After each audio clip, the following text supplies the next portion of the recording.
Jean et les pierres de lumière. Épisode 1. Dans une ancienne cité française entourée de remparts, de ruelles pavées et de lanternes tremblantes, il y avait une ville qu'on appelait Val-d'Orée. On disait que ces pierres gardaient pas que la mémoire des secrets, les promesses murmurées sous les arcades, les pleurs étouffés derrière les volets, et même les rires qui montaient des places les jours de marché. Val-d'Orée avait des maisons hautes à colombages, des fontaines froides comme l'hiver, et un grand château qui dominait tout, le château de Montclair, où vivait la famille princière. Dans une petite demeure, près de la rivière, une maison qui sentait la cire, le linge humide et parfois la soupe trop salée, vivait Jean. On l'appelait Jean, même si c'était une jeune fille. Sa défunte mère disait toujours « Jean, c'est un prénom solide. Il tiendra debout même quand le monde essayera de te plier. » Mais le monde, justement, avait essayé de la plier. La maison des mots lourds. Jean descendait chaque matin l'escalier en bois en essayant de ne pas faire craquer les marches, comme si le moindre bruit pouvait réveiller la colère. Dans la cuisine, sa belle-mère, Dame Aline, alignait des pots d'herbe et de sel comme un général aligne ses soldats. Sa demi-sœur, Clarisse, était assise près de la fenêtre, peignant ses cheveux avec lenteur, en regardant son reflet dans le verre. Dame Aline leva les yeux dès que Jean entra. Enfin, la cendre n'attend pas Jean. Le foyer est encore sale. Jean baissa la tête. Oui, Dame Aline, je m'en occupe. Clarisse pouffa doucement, sans lever les yeux. Elle s'en occupe, comme elle s'occupe de tout. Lentement. Mal. Jean serra le chiffon qu'elle tenait. Elle aurait voulu répondre, mais elle connaissait la règle. Parler, c'était inviter l'humiliation. Dame Aline posa un doigt sur la table. Et n'oublie pas, après le foyer, tu iras au marché chercher de la farine. Mais, Elle plissa les yeux, comme si elle évaluait une tache sur une nappe. mets un voile. Tu fais peur aux gens avec ta mine. Jean ne comprit pas tout de suite. Puis, le rouge lui monta au visage. Pardon. Clarisse sourit. Cette fois, clairement. Mère veut dire que, comment dire, tu n'es pas agréable à regarder. Voilà? Jean sentit son estomac se nouer. Elle ne se trouvait pas jolie, non, mais entendre les mots, chaque jour, c'était comme recevoir de petites pierres dans la poitrine. Dame Aline haussa les épaules, comme si ce n'était rien. La beauté est un don, Jean. Tout le monde ne peut pas être chanceux. Tu ferais mieux d'être utile. Jean hocha la tête. Oui, Dame Aline. Elle se tourna vers le foyer. Le feu avait laissé des cendres grises. Jean s'agenouilla, commença à gratter. La poussière lui piqua les yeux. Clarisse la regarda comme on regarde un objet. Au moins, Jean, tu as de la chance. Tu ne risques pas de distraire les garçons. Jean sentit ses mains trembler. Puis, elle inspira doucement. Clarisse, s'il te plaît. Clarisse se redressa et claqua la brosse sur la table. Oh, elle parle. Mère, tu as entendu? Jean ose parler. Dame Aline frappa la table du plat de la main. Jean, tu n'es pas ici pour discuter. Tu es ici parce que je t'ai recueilli. Souviens-toi de ta place. Jean baissa la tête. Je m'en souviens. Mais au fond d'elle, quelque chose se fissurait un peu plus. Le miroir de la fontaine. Plus tard, sur le chemin du marché, Jean traversa la grande place de Val-d'Orée. Au centre, une fontaine de pierre chantait doucement. Elle s'arrêta. Sans vraiment savoir pourquoi, elle se pencha vers l'eau. Son reflet apparut. Un visage fatigué, des yeux trop sérieux pour son âge et quelques mèches rebelles échappées du voile. Jean murmura. Je suis vraiment si... laide. Un marchand, passant à côté, la regarda vite puis détourna les yeux. Jean crut entendre une femme dire. Pauvre petite. Cela lui fit plus mal que les moqueries. Jean se redressa d'un mouvement brusque. Je n'ai pas besoin de pitié. Elle soupira, mais sa voix trembla, J'ai besoin de paix. puis elle reprit sa marche. Une rencontre aux portes du château. En revenant du marché, Jean prit un chemin plus long, près des remparts. Elle aimait les ruelles calmes. Personne ne l'y comparait, personne ne l'y jugeait. Mais au détour d'une allée, elle vit un mouvement. Un jeune homme, vêtu simplement, essayait de porter une caisse lourde. La caisse glissa. Des pommes roulèrent sur les pavés. Ah, non. S'exclama-t-il. Jean s'avança, sans réfléchir. Attendez, je vais vous aider. Le jeune homme tourna la tête. Il avait un regard clair et étonné, comme si on ne l'aidait pas souvent. Vous voulez aider? Oui, les pommes vont se perdre sinon. Ils ramassèrent ensemble les fruits. Jean faisait attention à ne pas toucher sa main. Elle avait l'habitude de se croire de trop. Le jeune homme sourit. Merci, je m'appelle Luc. Il hésita, comme si c'était un mensonge. Et vous? Jean répondit doucement. Jean, Jean, c'est un joli prénom, solide. Jean cligna des yeux. Personne ne disait cela. on ne me l'a jamais dit comme ça. Le jeune homme posa la caisse contre le mur. Alors, on vous l'a mal dit. Jean baissa les yeux, troublé. Vous travaillez ici, près du château. Le jeune homme hocha la tête. On pourrait dire ça.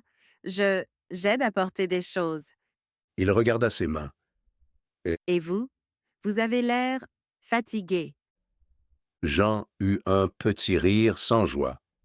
Je suis habitué À être fatigué? à ne pas être regardé gentiment. Le jeune homme se redressa, soudain plus sérieux. Je vous regarde gentiment. Jean eut envie de partir parce que c'était trop doux, trop dangereux pour quelqu'un qui avait appris à se protéger. Merci, mais je dois rentrer. Il la retint seulement par les mots, pas par la main. Attendez, prenez ceci. Il sortit une petite pièce de bois gravée d'un symbole, une petite étoile. C'est pourquoi Pour vous rappeler que vous existez et que vous avez de la valeur. Jean resta figé. Mais je ne peux pas accepter. Ce n'est pas de l'argent, c'est une idée. Et une idée, ça se partage.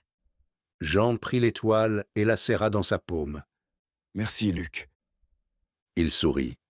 Je crois que nous nous reverrons, Jean. Val-Doré est petite et les destinées se croisent souvent. Jean s'éloigna, le cœur étrange. Clarisse et le prince invisible. Ce soir-là, à la maison, Dame Aline était de bonne humeur, ce qui voulait dire elle trouvait quelqu'un d'autre à écraser que Jean. Clarisse tournoyait dans la salle, excitée. Mère, devinez. Dame Aline posa sa tasse. Quoi encore? Clarisse se pencha, comme pour confier un secret. Le prince, le vrai prince de Montclair, sera à la cérémonie des lanternes.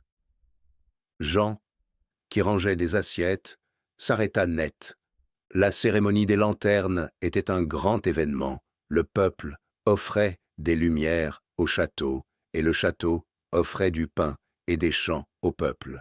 Clarisse continuait, les yeux brillants. On dit qu'il cherchera une épouse, ou du moins, qu'il observera. Dame Aline se redressa, soudain calculatrice. Clarisse, c'est ton moment. Clarisse posa une main sur son cœur. Je le sais, je le sens, je l'ai rêvé. Il me verra. Je serai la plus remarquable. Jean reprit doucement son travail. Clarisse l'aperçut. Jean, toi, tu restes à la maison. Jean ne répondit pas. Dame Aline renchérit, froide. Évidemment, la fête est pour les gens présentables, pas pour Elle balaya Jean du regard. les ombres. Jean sentit sa gorge se serrer, et pourtant, au fond de sa poche, elle sentit l'étoile de bois. Et, contre toute attente, l'étoile semblait lourde comme une promesse, la cérémonie des lanternes. Le jour venu, Clarisse portait une robe couleur crème, avec des rubans. Dame Aline ajustait son collier, comme si elle habillait une reine. Jean, elle, était en tenue simple, prête à rester. Clarisse passa devant elle comme un papillon devant une pierre. Ne touche à rien, ne casse rien, et surtout, ne sors pas. Jean murmura. Oui, Dame Aline s'approcha. Jean, si tu sors, tu nous feras honte. Souviens-toi, les gens regardent. Jean baissa les yeux, mais son cœur, lui, regardait ailleurs. Quand la porte se referma, la maison devint silencieuse. Jean resta immobile. Puis, elle se dirigea vers la fenêtre. Dans la rue, les lanternes commençaient déjà à apparaître comme des lucioles. Elle toucha l'étoile dans sa poche, juste une lanterne. murmura-t-elle.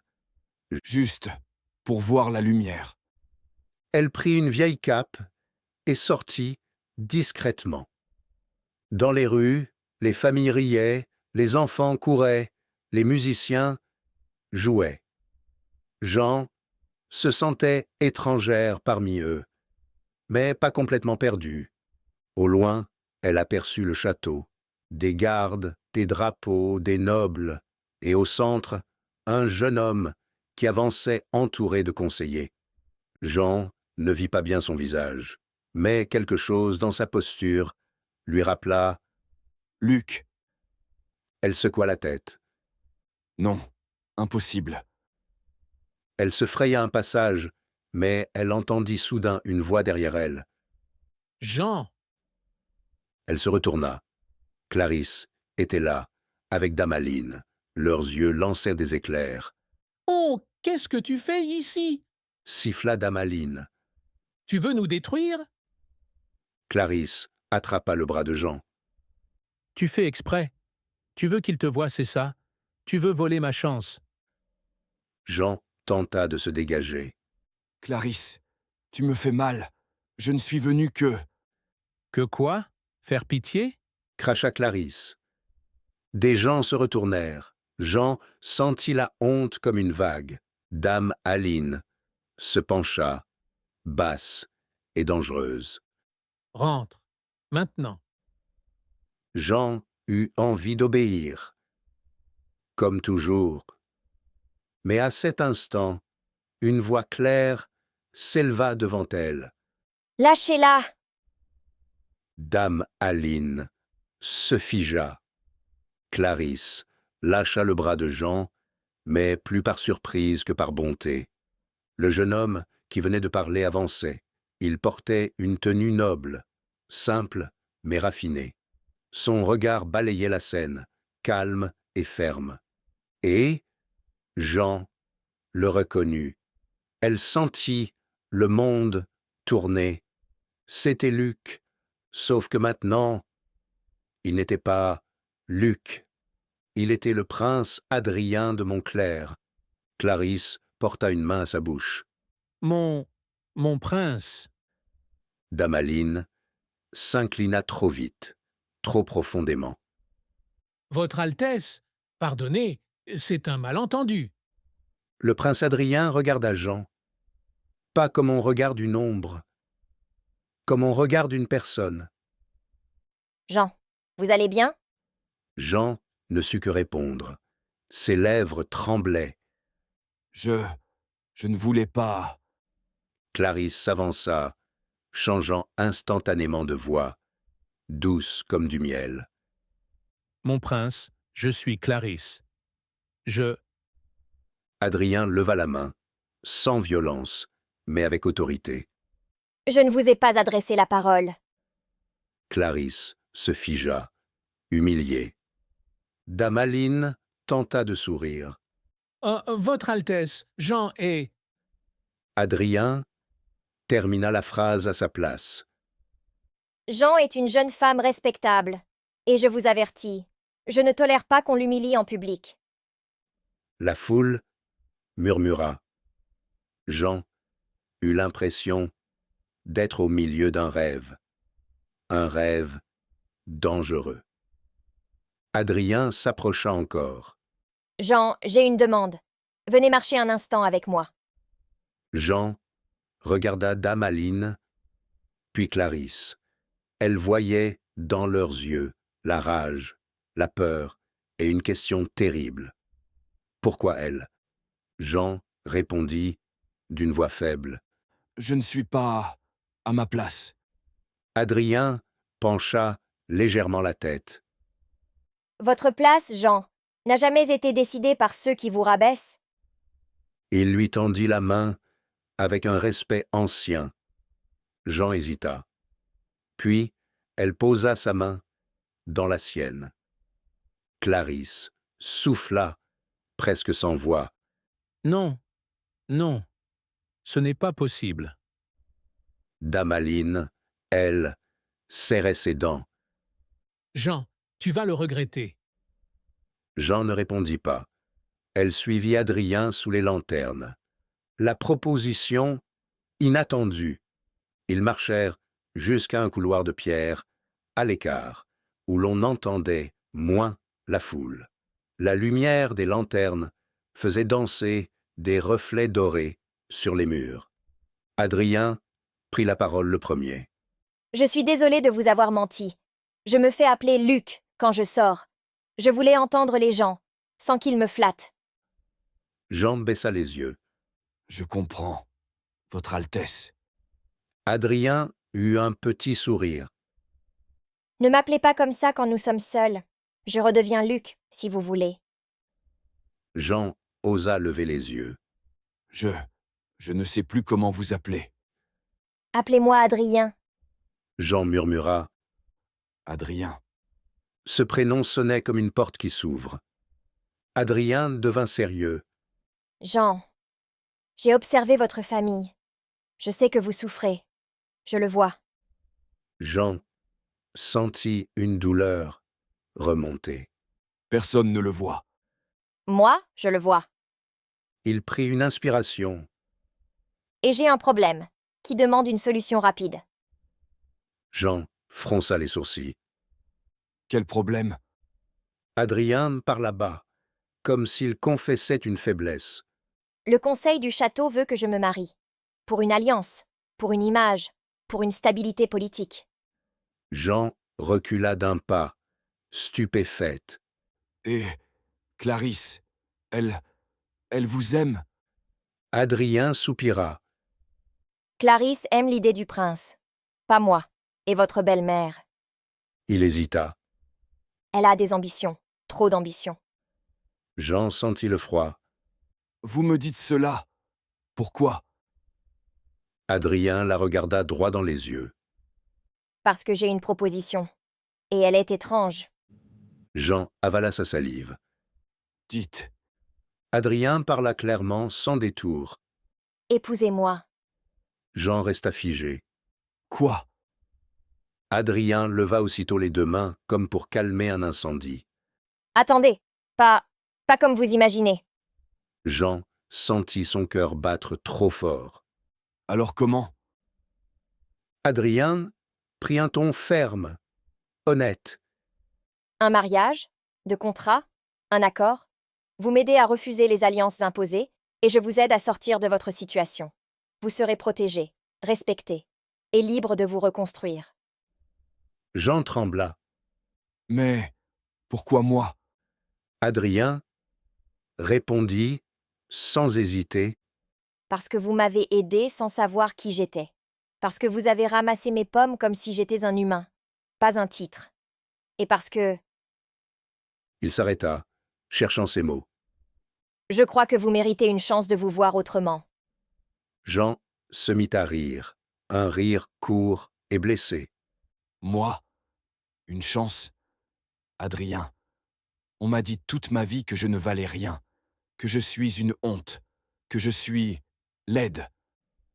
Adrien ne détourna pas les yeux. La laideur dont ils parlent n'existe pas. Ce qu'ils veulent, c'est votre disparition. Jean sentit des larmes monter. Je ne suis pas faite pour le château. Ils se moqueront. Alors je ferai taire la moquerie. Répondit Adrien d'une voix calme. Jean secoua la tête. Clarisse, elle va me haïr. Adrien répondit doucement. Clarisse vous hait déjà. Et pourtant, vous êtes encore debout. Jean sentit son souffle se casser. Je ne suis pas debout. Je suis juste habitué à tomber. Adrien s'approcha d'un pas sans envahir, comme quelqu'un qui respecte une blessure. Alors je vous propose quelque chose. Tombons moins, ensemble. Jean resta silencieuse longtemps, puis elle murmura. Et si le contrat devient un piège? Adrien répondit immédiatement. Alors nous écrirons les règles. Vous aurez le droit de dire non. Toujours, vous aurez le droit de partir.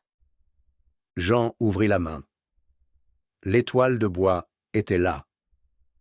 Elle pensa à sa mère, à Val-d'Orée, aux insultes, aux jours sans lumière. Et elle demanda, d'une voix presque inaudible. Que demandez-vous en échange? Adrien répondit. Que vous fassiez semblant d'être mon épouse, aux yeux du royaume, et que vous m'aidiez à affronter le conseil. Jean ferma les yeux. Faire semblant. Je sais faire. Toute ma vie, j'ai fait semblant d'aller bien. Adrien baissa la voix. Cette fois, ce semblant pourrait vous ouvrir une vraie porte. Jean inspira. Je vais réfléchir. Adrien hocha la tête. D'accord. Mais sachez ceci, vous n'êtes pas obligé de retourner seul là-bas, ce soir. Jean regarda au loin. Elle savait déjà que, si elle rentrait, Dame Aline ne lui pardonnerait pas. Et Clarisse allait brûler de jalousie. Jean murmura. Si j'accepte, tout Val-d'Orée parlera. Adrien répondit simplement. Laissez-les parler. Les pierres de Val-d'Orée se souviennent aussi des renaissances. Le retour à la maison. Jean dut pourtant revenir chez elle pour ne pas éveiller de soupçons immédiats. Elle entra par la porte, le cœur serré. Dame Aline l'attendait. Clarisse était là aussi, pâle, les yeux rouges. Avant même que j'en parle, Clarisse explosa. Tu l'as fait exprès. Tu l'as séduit. Tu m'as volé ma vie. Jean recula. Clarisse, je n'ai rien. Dame Aline coupa sa phrase comme on coupe un tissu. Tais-toi. Jean s'immobilisa. Dame Aline s'approcha lentement. Écoute-moi bien, Jean. Le château n'est pas un conte pour les filles comme toi. Si tu te rapproches du prince, tu seras écrasé. Clarisse tremblait. Il m'aimait. Il devait me voir. Jean regarda Clarisse. Une partie d'elle avait de la peine. Une autre partie se rappelait toutes les fois où Clarisse riait d'elle. Jean parla doucement. Clarisse, tu ne l'as même pas connu. Clarisse hurla. Je le connais assez. Il est destiné à moi. Toi, tu es destiné à la cuisine. Dame Aline fit un pas de plus, menaçante. Je te l'interdis, Jean. Jean sentit une peur ancienne, mais aussi, pour la première fois, une résistance, une petite étincelle. Elle murmura. Vous m'interdisez, comme si j'étais votre propriété. Clarisse s'étrangla. Mère, elle ose. Dame Aline gifla la table. Tu as oublié qui t'a nourri.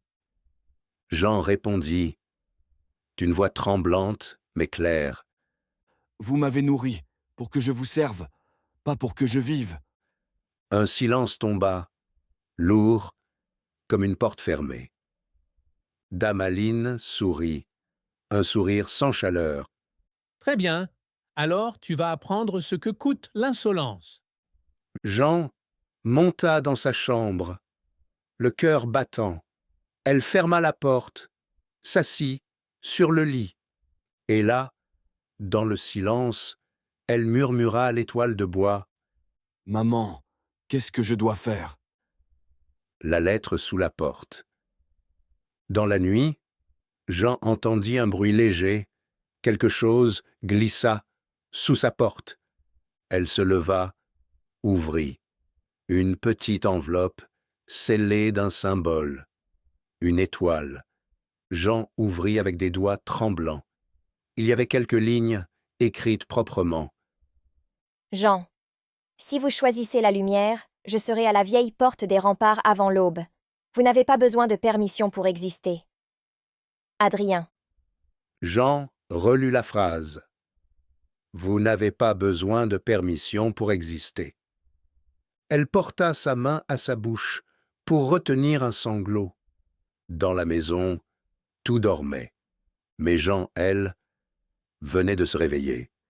Elle regarda par la fenêtre. Les lanternes de Val-d'Orée finissaient de s'éteindre. Et elle se dit. Peut-être que l'histoire commence maintenant. Fin de l'épisode 1.